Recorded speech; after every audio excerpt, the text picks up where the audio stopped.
In this first example, we're asked to calculate the monthly payment of a $750 loan for 4 months that charges 0% interest, 6% interest, compounded monthly. A little hard to see that 6, but hopefully you printed these out and you can see that. All right, now, first of all, in terms of what formula to use, remember the first thing you always have to ask yourself in any financial problem is what type of interest. Is it simple or compound? Clearly says that it's compounding interest. The next thing we have to determine is it a multiple transaction or a single transaction? Given that we are making monthly payments, that indicates that we are in multiple transactions. If you look at your formula packets, you're now at the lower half of the page with the annuities. It's a question of whether this is growth or decay. Well, when you repay a loan, the balance on that loan decreases or decays. So we're dealing with decaying annuities, and we have two formulas.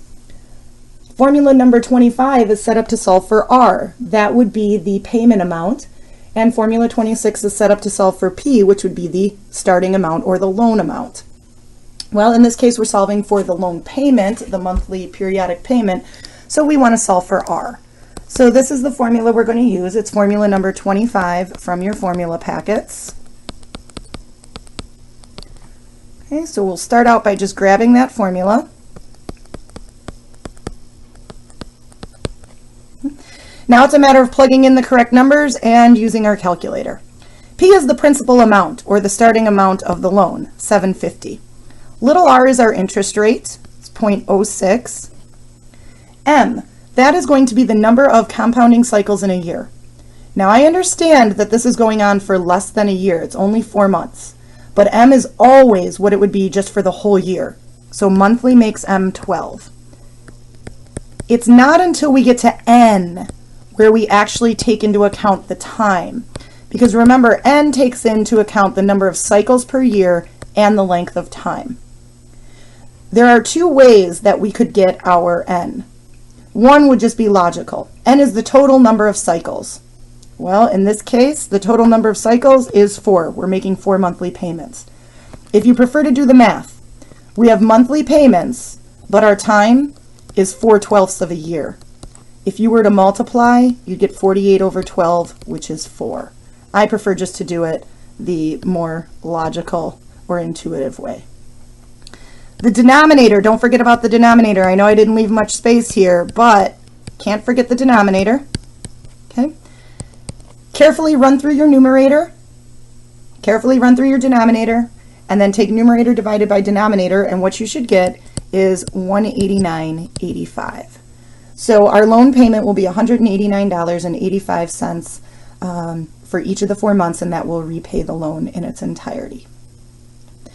What I want to do is take a look at something called an amortization table. An amortization table shows the breakdown of the loan month by month. See, what you might not realize is what's going on with your payment. Remember, when you repay a loan, you repay both principal and interest. So embedded in that payment is both the principal amount and the interest amount. All of it's calculated out and rolled into one equal payment that you make each period until the loan is repaid. What I want to do is look at payment by payment and see how much of the payment goes towards principal and how much goes towards interest. So our first payment, payment number 1, is $189.85. Okay. In order to calculate the interest is also always calculated on what you owe. In the beginning, we owe $750. Now it's a 6% interest rate, but we're going to calculate what it would be, what the interest would be just for a month. So whatever it is for a year, 750 times 6%, we divide by 12, and that gives us our interest for the month.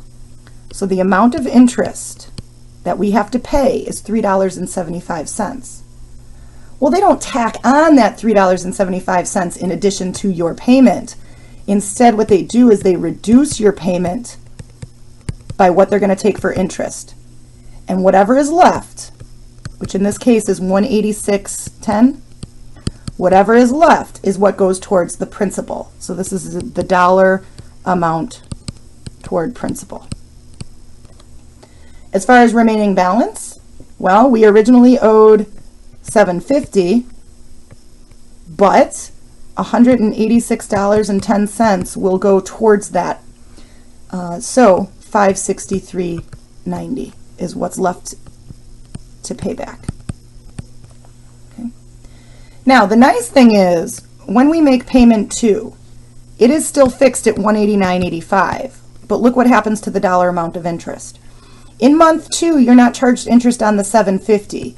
You're charged interest on what you owe, which at this point is $563.90. So we calculate the 6% of $563.90, but we divide by 12 because it's just for the month, and we find that the interest is now $2.82. We're still paying interest, but we're paying less than what we did the previous month because we owe less money.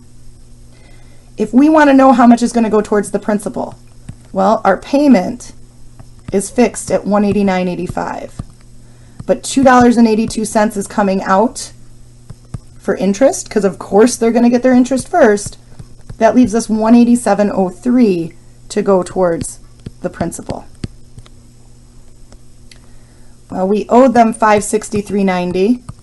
We're going to take away $187.03 off of that, and that gives us a new remaining balance of $376.87.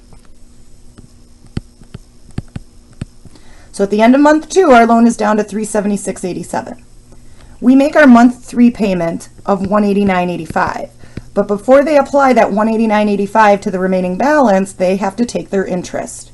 How are they going to figure out their interest?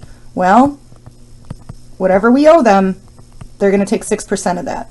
But it's just for the month, so we divide by 12. So our interest is now $1.88.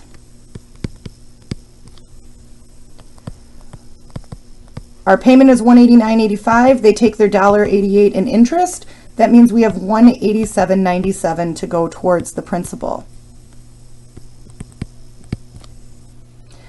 We owed them $376.87. $187.97 is applied towards that. So our remaining balance on the loan is $188.90. Now you might be thinking, wait a minute, that's less than what our next payment is going to be. You're right. However, before they apply your payment of $189.85, they are going to calculate the interest that you owe them. So for the final month, the interest is 94 cents. The difference between your payment and the interest leaves $188.91 to go towards the principal. Now we only owe them $188.90, so that's -1 cent in our favor. They don't keep that penny. What they do is they actually are able to create a full amortization table.